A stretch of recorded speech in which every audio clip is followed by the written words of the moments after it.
আসসালামু আলাইকুম এভরিওয়ান। আমি আগের একটা ভিডিওতে বলেছিলাম বড়ইয়ের পাতা দিয়ে কিভাবে ওষুধ বানাতে হয়, সেই ভিডিওটাই আজকে আপনাদের সঙ্গে শেয়ার করব। তো আমি আপনাদের সঙ্গে আছি মুস্তাকিম মাহমুদ। চলুন আমাদের ভিডিওটা স্টার্ট করি। তো ভাবছিলাম যে কোথায় পাওয়া যেতে পারে বড়ইয়ের গাছ। তো ভেবে ভেবে পেলাম যে আমার ফুবু বাড়িতে বড়ইয়ের গাছ আছে। সেখানে যাওয়ার জন্য তো আমার ভাই আর আমি রেডি হয়ে গেলাম, সাইকেলটাও নিয়ে নিলাম। তো আমি আর আমার ছোট ভাই এখন আমার ফুবু বাড়ি যাইতাছি। সেখানে গিয়ে আমরা বড়ইয়ের পাতা তুলবো। তো প্রায় চলে এসেছি তার বাসার সামনে। তো আইসাই তো দেখতে পেয়েছি এত সুন্দর একটা তাগড়া বড়ইয়ের গাছ থাকতেও আমি ভাবছিলাম যে কোথায় পাওয়া যায়। তো এখন যখন বড়ই গাছ পেয়ে গেছি তো ঝটপট করে বড়ইয়ের পাতাগুলো তুলে ফেলি। তো ঝটপট করে বড়ইয়ের পাতাগুলো তুলে ফেললাম আর আমার ছোট ভাই আমাকে ভিডিও করে দিচ্ছে। সে তো ঠিক মতন ক্যামেরায় ধরতে পারছে না, ও আর এই বয়সে ততটুকু আমাকে ধরে দিচ্ছে, এটাই তো আলহামদুলিল্লাহ। কথা বলতে বলতে দেখুন আমার বড়ইয়ের পাতাগুলো উঠানো শেষ। এখন আমরা বাসায় চলে যাব। বড়ইয়ের পাতাগুলো নিয়ে এবং আমার ছোট ভাইকে নিয়ে সাইকেলে করে চলে এলাম বাসায়।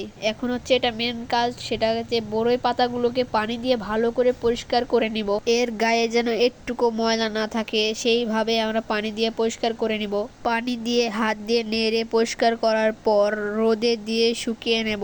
আমারগুলো দেখুন আমি রোদে দিয়ে শুকিয়ে নিয়েছি। শুকানোর পর এরকম দেখাবে। শুকানো হয়ে গেলে ব্লেন্ডার মেশিনে ব্লেন্ডিং করে একদম পাউডারের মতন করে নিব। এই যে দেখুন আমি যেমন পাউডারের মতন করে নিয়েছি এরকম করে নেবেন। দিয়ে যখন নাড়লাম তখন দেখে মনেই হবে যে একদম মিশ্রণ পাউডার হয়ে গিয়েছে।